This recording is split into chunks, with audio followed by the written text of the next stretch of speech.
안녕하세요. 11월 25일 수요일입니다. 제가 주일날 오후에 제주도에 갔다가 어제 한 5시쯤 서산에 도착을 했습니다. 잘 다녀왔고요. 제주도에 가보니까 거기는 딴 세상이더라고요.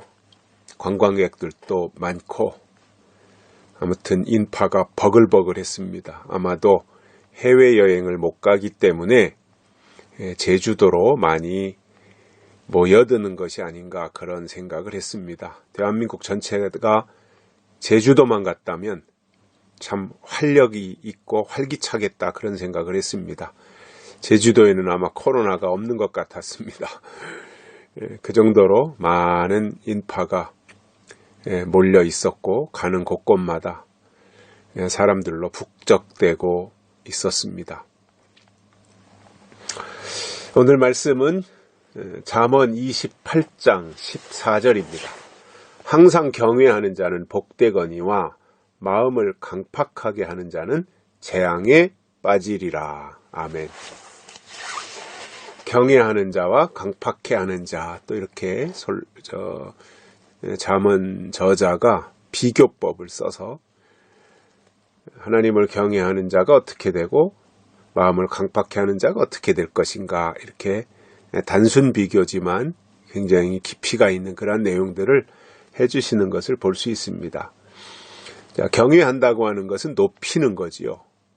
하나님을 높여드리는 겁니다. 하나님을 높여드린다는 것은 하나님을 무슨 떠받들고 옛날 조선시대에 충신들이 임금을 치켜 세우고 받들듯이 그렇게 한다는 의미는 아니고요.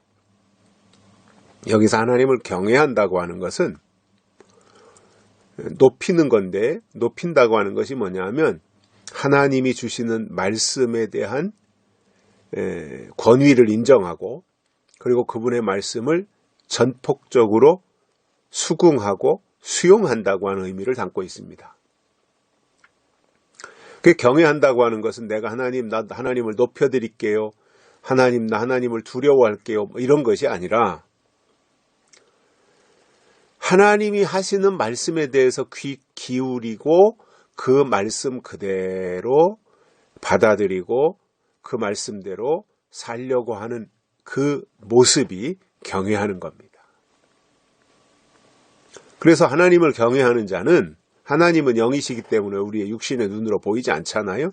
그러나 하나님은 존재하고 계신데, 그 하나님이 우리에게 살아계신 하나님이신 것을 보여주시는 첫 번째 증거가 뭐냐면 하나님이 우리에게 말씀하신다라는 거예요. 그런데 그 말씀이라고 하는 것이 구약에서 주신 말씀도 있고 신약에서 주신 말씀도 있고 예수님이 다시 오실 때 주시는 말씀도 있거든요. 재림 때. 그렇다면 정말 경외하는 사람은 누구냐면은 은혜시대 때는 은혜시대의 말씀으로 하나님 앞에 순종하고 충실하다가 이제 시대가 바뀔 때 새로운 말씀을 약속으로 주시면 그것을 감사함으로 믿음으로 받아들이는 것이 경외하는 거예요. 즉 정말로 경외하는 자는 그분이 주시는 말씀을 그대로 아멘으로 받아들이는 자가 진정으로 경외하는 자입니다. 말씀과 관계 있는 거예요. 그래서 하나님을 경외하면 그의 삶은 복될 수밖에 없어요. 당장 땅에서 현실적으로 잘 되고 물질적으로 풍성해지고 이런 것이 아니라 결국 여기서 복되다고 하는 것은 궁극적으로 잘 되는 거거든요. 당장 무슨 현찰박치기가 있는 것이 아니라 점진적으로 잘 되고 궁극적으로 최종적으로 가서 잘 되는, 이것이 진짜 하나님의 복이지요. 그러니까 믿음이 복이고 구원이 복이고 계시록에서 말씀하는 대로 보면은 대환란에 빠지지 않는 것이 복이고 인 맞는 것이 복이고 다시 오신 예수님을 맞이하는 것이 복이고 이렇게 되어 있다는 거예요. 그러니까 이 세상에서 무슨 도깨비 방맹이 하나를 가지고 물질적인 축복, 세상적인 어떠한 의미의 돈, 이러한 개념이 아니라 궁극적으로 최종적인 순간에 가서 모든 것이 그에게 다 제공되어지는 이 상태. 그런 것이 누구에게 임하느냐면 하나님이 주신 말씀을 그대로 믿음으로 받아들이는 그 경외하는 자들에게 하나님이 복을 주신다라는 겁니다. 그런데 반대로 마음을 강팍하게 하는 자는 재앙에 빠진다고 그랬는데, 여기서 강팍해 한다는 것은 바로의 마음이 강팍했다 그러죠. 모세가 히브리 민족을 구출하기 위해서 바로 왕 앞에 갔을 때 바로의 마음이 강팍했어요. 이 강팍하다는 것은 뭐냐면은, 이 농사를 지으려면 쟁기질도 하고 또 곡괭이질도 하고 삽질도 하고 해서 땅을 뒤엎어서 갈아엎어야 되는데, 강팍한 것은 딱딱하게 굳은 땅이라서 안 갈리는 거예요.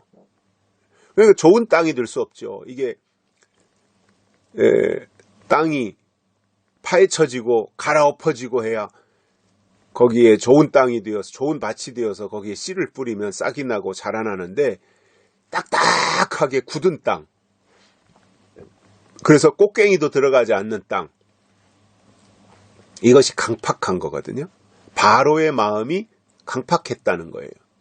길가와 같이 자동차도 다니면서 밟고 사람도 다니면서 밟고, 길가의 땅이 얼마나 단단해요. 그게 바로 강팍하다는 거예요. 거기에는 말씀의 씨앗이 떨어져도 뿌리 내리지 못한다는 거예요. 그러니까 새들이 와서 먹어버린다 그랬잖아요. 이게 강팍한 거예요. 그래서 강팍한 자들의 마음 속에는 하나님의 말씀이 뿌리 내릴 수가 없습니다. 또 하나님의 말씀이 씨앗으로 그의 마음밭에 떨어져도 그것이 자라나지 못하는 거예요. 길가와 같이 단단한 굳은 땅에서 뭐가 되겠습니까? 그래서 우리의 하나님을 사랑하고 때를 따라 주시는 양식을 믿음으로 받아들이는 사람들은 마음밭이 부드러워야 됩니다. 길가와 같이 딱딱해도 안 되고, 가시 떨기와 같이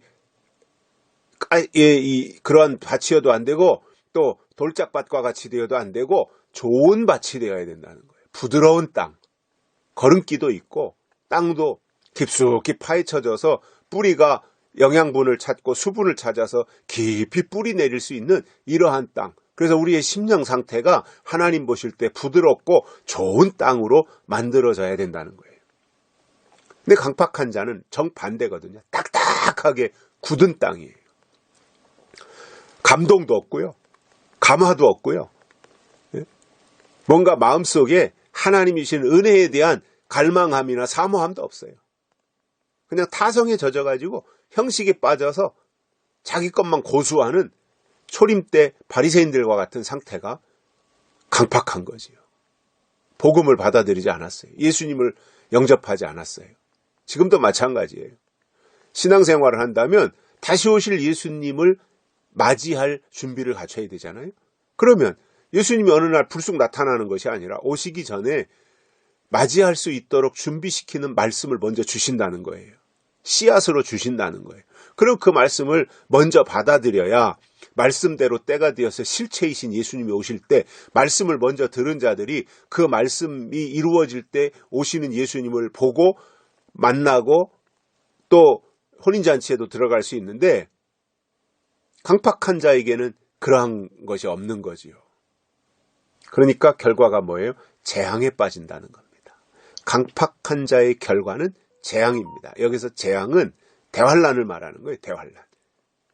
대환란에 빠지는 거예요. 왜냐? 그 속에 말씀이 없는데 무엇으로 이겨낼 수 있어요? 말씀이 없는 자들은 결국 대환란으로 들어가는 것이 순서인 겁니다. 약속의 말씀, 예언의 말씀이 없으면 그들은 자동으로 대환란, 재앙 속으로 내려가는 거예요. 이게 공의입니다. 공의. 하나님의 공의.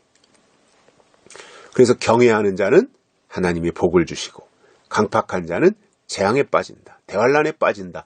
이러한 내용을 우리가 단순 논리로 비교해서 우리에게 설명을 해주고 있는데, 그 속에서 깊은 하나님의 뜻을 깨닫고 우리가 땅에서 살면서 늘 하나님 중심으로 하나님이신 말씀을 근거로 해서 하나님을 경외하는, 그래서 하나님이 마지막 때 주시는 놀라운 복이 있잖아요. 인치심의 복, 다시 오시는 예수님을 맞이하는 복, 천년왕국에 들어가는 복, 이러한 복을 받아 누릴 수 있기를 간절히 소망합니다. 여기까지 하겠습니다. 감사합니다.